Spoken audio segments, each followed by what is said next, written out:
name of God, the gracious, the merciful, to Him we belong and to Him we shall return. We ask Him to send His peace and blessings upon all of the righteous prophets of God, from Abraham to Moses to Jesus to Muhammad. Brothers and sisters, the Sabbath in the Jewish tradition is meant to be a day of observance, a day of abstinence, and a day of introspection.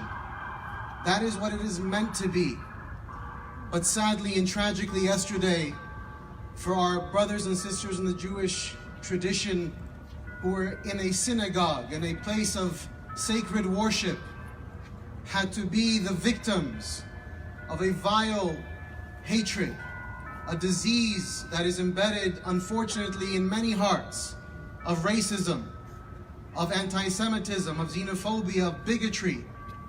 These are diseases, sadly, that are rooted in many of us.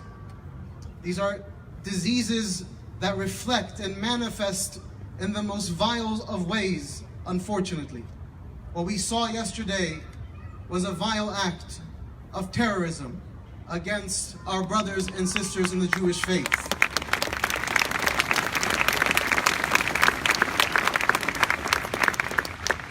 And what I want us to do this afternoon is I want us to engage in our own individual Sabbath, to take a moment to introspect, to think, and to reflect upon our own conditions. Because sadly, the rhetoric, the propaganda, the ideas that have seeped into so many of our spaces are tearing us apart, and they are manifesting in the ugliest of ways. We have to know with certainty that as human beings, we are inherently good. We don't need to hate. We don't need to be separated. We don't need to attack one another. We don't need to fear each other. That is not at the essence of our human condition. When the angels asked God, God, are you going to place on this earth those who are going to sow corruption and spill blood? He said, I know what you not know. God knows something about our nature. I want to say something to the Jewish community. As a Muslim, I love you. As a Muslim, my back is your back. As a Muslim, my shoulder is your shoulder. And as a Muslim, my chest is your chest. We have to drown out the propaganda. We can't be taught and told that we are not meant to live with one another. We cannot be taught and told that for I to survive, you must die. That is a toxic rhetoric. For someone to walk into a sacred space, a synagogue, and say that all Jews must die, that is a lost soul that has been infused with demonic impulses. We need a prophetic spirit to drown out that darkness.